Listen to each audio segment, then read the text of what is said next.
Hello students, welcome back to my channel. In the previous video we had seen how to prepare revaluation account, and as you know that revaluation account is nominal account by nature. So is there any loss due to revaluation, it will be debited to the revaluation account, and if it is profit due to revaluation it will be credited to the revaluation account. It means ये nominal account के nature से है. Nominal account का rule इसमें use होता है. And nominal account rule says debit all expenses and losses and credit all incomes and gains. Revaluation account सिर्फ assets और लायबिलिटीज़ की रीवैल्यूएशन के लिए बनाया जाता है.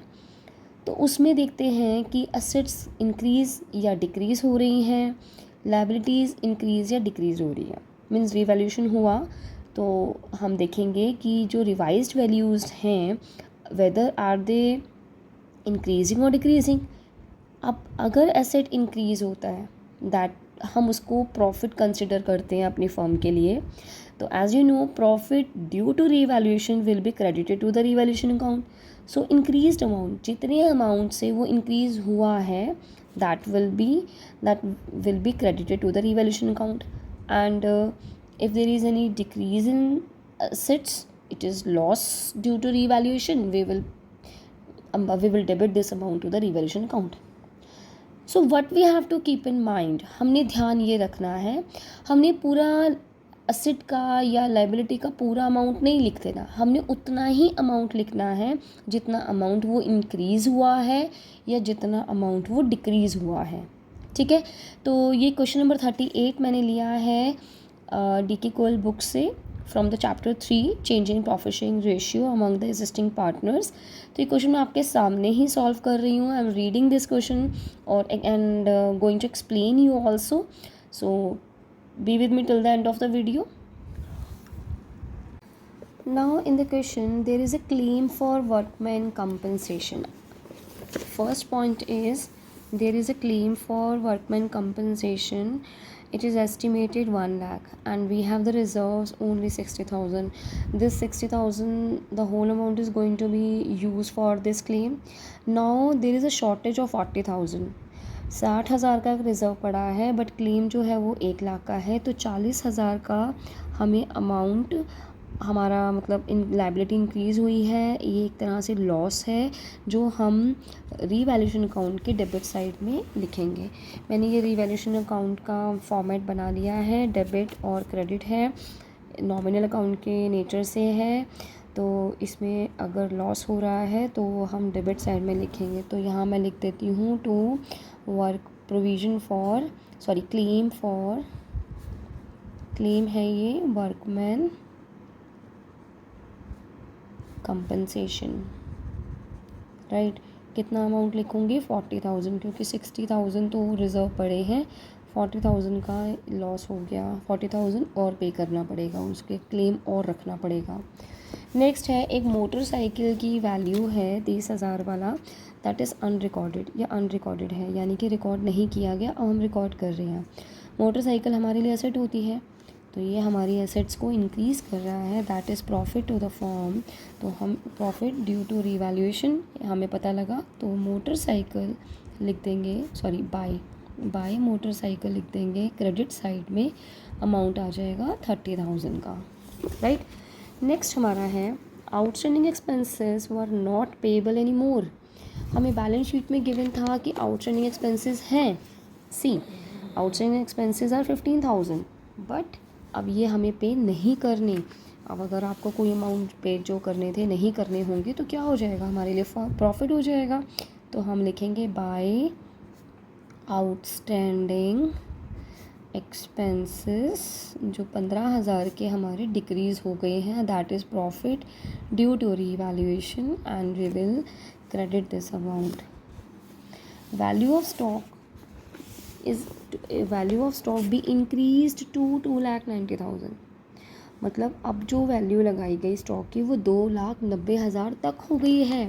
और हमने देखा हमारे पास बैलेंस शीट में तो 2,20,000 है. तो ये 2,20,000 से अगर 2,90,000 हो गया है तो आप देख रहे हैं 70,000 से इंक्रीज़ हुआ है.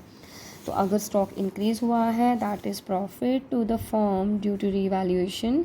सो बाय स्टॉक हम लिखेंगे 70,000 से इंक्रीज़ हुआ है तो 70,000 आएगा। आई टोल्ड यू हमने इंक्रीज अमाउंट और डिक्रीज अमाउंट ही लिखना है। Another point is a provision for doubtful debts be credited 5% on Sunday debtors।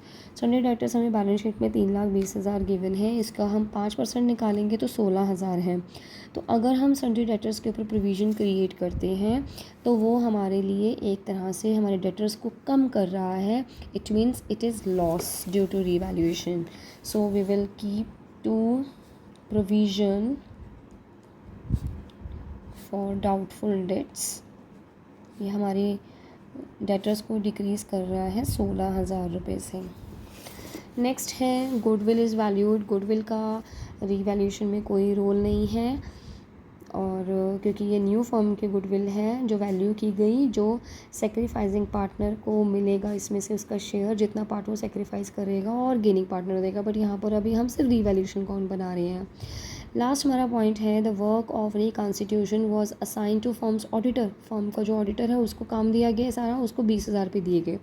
तो ये ऑडिटिंग जो की गई वो रिकॉन्स्टिट्यूशन के लिए दी गई। तो यहाँ पर एसेट्स एंड लायबिलिटीज़ की इसने रिवैल्यूएशन की, तो उसको ये हमारा 20,000 रुपये एक तरह से फर्म के लिए एक्सपेंस हो जाएगा, जो हम यहीं पर लिखेंगे टू ऑडिटर्स फी।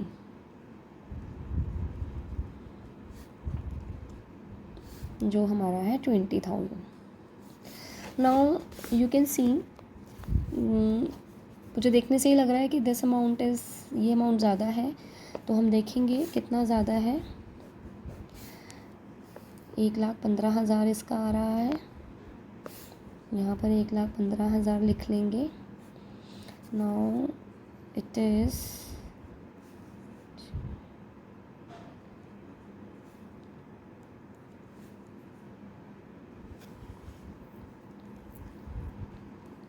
$39,000 प्रॉफिट आ जाएगा। ये क्या है? प्रॉफिट जो पार्टनर्स कैपिटल अकाउंट में बच जाएगा।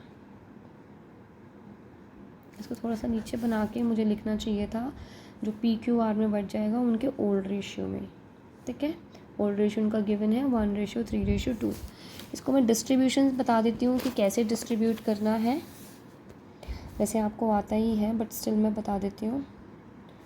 तो प्रॉफिट जो इसका है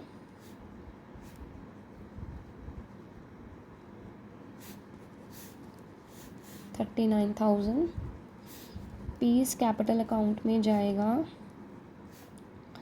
39,000 का 1/1:3:2 है ना, 1:3:2, तो 3 और 1 4, 4 और 2 6, यानी कि 1/6 जो हो जाएगा।